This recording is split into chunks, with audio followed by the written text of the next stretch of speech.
당연한 얘기입니다. 어허. 또 안 사놨다고 준수 안 해도 되고 처벌을 감수 안 한다고 해서 처벌 안 받고 이런 게 아닌 거예요. 쓰나마나 원래 하나마나한 얘기입니다. 이것은. 이거 없어도 처벌돼. 예. 뭐 좀 구체적으로 회사가 할 수 있는 것도 다른 게 미리 해두면 좋은 게 있을까요? 일단 회사가 할 수 있는 것은 크게 이제 두 분류로 나눌 수 있습니다. 영업 비밀 그 자체에 대한 물적 조치, 물리적 조치가 하나 있고, 두 번째는 그 비밀을 다루는 사람, 뭐 들고 갈 확률이 있는 사람에 대한 인적 조치가 있겠죠. 이제 먼저 이제 물적 조치에 대해서 말씀드리면 영업 비밀로 인정되기 위한 요건 세 가지가 뭐라고 했는지 기억나십니까? 알려지면 안 되는 거. 일단 네네. 사람들이 잘 모르는 거여야 되고, 네. 이게 독립한 경제적 가치가 있어야 되고, 그 다음에 내부적으로도 좀 잘 가려져 있는 아무나 열람할 수 없는 정보여야 된다. 뭐 이런 거 아니겠습니까? 피해자가 고소를 했을 때 이게 영업 비밀이다 라고 주장을 하면서 고소를 했어요.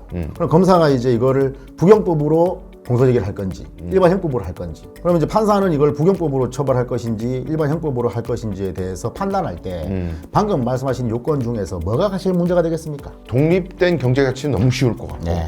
외부에 알려지지 않은 것도 상대적으로 조사하면 나올 것 같고, 회사 내부에서 잘 밀봉이 돼 있는지 이게 쟁점이 될 것 같은데요. 바로 그 비밀 관리성이 항상 문제가 되고 가장 문제가 됩니다. 그래서 이 비밀 관리성 요건을 일정 못해서 다른 요건을 다 갖췄는데도 비밀 관리성, 회사가 똑바로 관리를 안 했다 이렇게 돼버려서 부경법 자체에 적용이 안 돼버리니까 처벌도 약하게 나오고, 민사소송했을 때 아까 그 손해 추정 규정, 판사가 직권으로 정해준다는 거, 징벌적 손해배상 다 빠져나가 버려요. 오. 부경법 적용이 안 돼버리니까. 네. 그러면 지금 우리가 회사 입장에서 할 수 있는 것은 이 비밀 관리성을 철저하게 갖추는 것이다. 말씀하신 대로 이걸 뭐 비밀로 우리는 정말 중요하게 생각해요, 이렇게 마음가짐을 표현하라는 게 아니라 겉보기에 예. 법원이 보기에 야, 이 회사는 이 정보를 굉장히 그 기밀을 잘 밀봉해가지고 아무나 못 보게 하는구라는 모양새가 있어야 되는 거예요. 모양새가. 제도가 있어야 되고 뭔가 뭐 매뉴얼이 있어야 되고, 그런 것들이 종합적으로 제출이 됐을 때 아, 이 회사는 요거를 밀봉한 정보로 취급하는구나 인정되는 거지.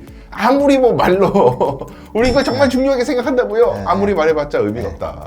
예. 자, 여기서 중요한 포인트를 말씀하셨는데, 비밀 관리 구체적으로 어떻게 해야 됩니까? 예전에 워낙 이게 힘들다 보니까 최초에 이 부경법이 들어왔을 때는 상당한 노력으로 관리해야 된다 이렇게 돼 있었어요. 법문에. 상당한 뭡니까? 너무 애매한데? 많이. 그 많이 누가 판단해? 그래서 한번 개정이 됐어요. 합리적 노력으로 관리해야 된다. 그 합리적인 건 또 어떻게 판단합니까? 그러게요. 조금 완화되긴 했지만 그래도 또 애매하다. 그래서 지금 현행 법령에서는 상당한이고 합리적이고 다 날아갔습니다. 그냥 비밀로 관리된 기술정보, 영업정보 이렇게 돼 있어요. 네. 그러니까 비밀로만 관리하면 되는 거예요. 훨씬 쉬워졌어요. 네. 예를 들어서 이런 거죠. 뭐 도면 같은 거, 파일 같은 거, 설계서, 시방서, 작업지시서, 매뉴얼, 누구한테 출력을 했을 때 딱 컴피데이션이 찍혀 있는 거예요. 워터마크가 이제 있는 거죠. 뭐 대비 이런 거. 네. 그 파일을 열라고 하니까 비밀번호가 있는데 비밀번호가 막 매달마다 바뀌어. 나는 이걸 볼 수가 없어요. 나도 직원인데 사장님 허락받아야 돼. 막 이렇게 되어 있는 거죠. 정보가 관리되어 있는 폴더마다 그 접근 권한이 다 차등화되어 있는 겁니다. 그러니까 뭐 네. 말단 직원부터 네. 저희 고위직까지 네. 요거는 1등급, 요거는 2등급, 3등급 나눠져 있어야 된다. 그리고 부서별로도 이거는 총무팀만 볼 수 있고, 어허. 이건 영어팀만 볼 수 있고, 이건 기술팀만 볼 수 있고, 다 나눠져 있는 거죠. 정보를 비밀로 관리한다라는 표상들을 계속 만들어가는 과정이에요.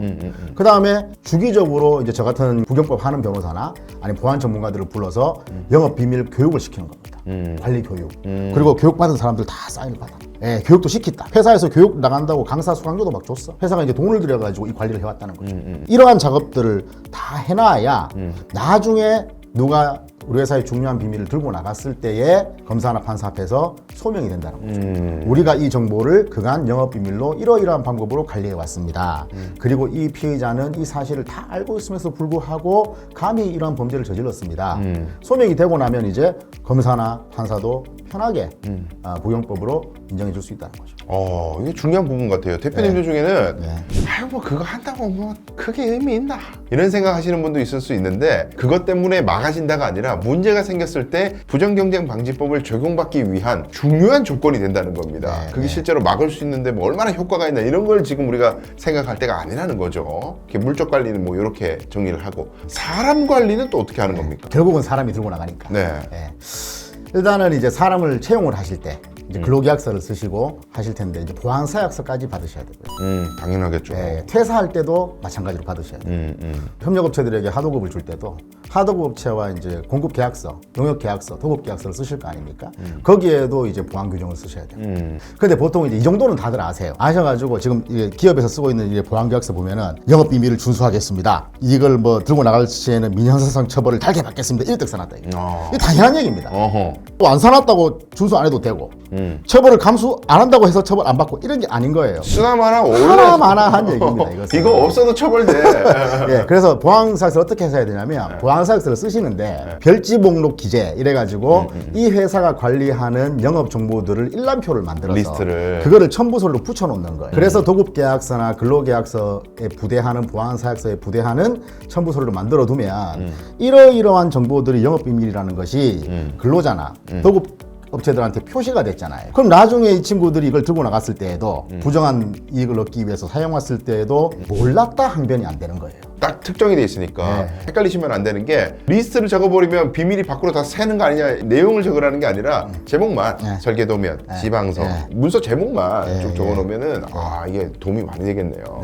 거기에다가 사인을 해야 된다. 그렇죠. 받아야 된다. 네, 그렇습니다. 제일 중요한 건 뭡니까? 결국은 형사처벌을 해가지고 피해자가 손해배상을 받아야 되는데 형사고소할 때도 피고 회사들을 또 잡을 수도 있고 민사소송할 때도 피고 1, 피고 2로 들고 나간 근로자, 그 기술을 사용한 회사까지 공동 불법행위 연재 채무자로 묵을 수가 있는 거예요.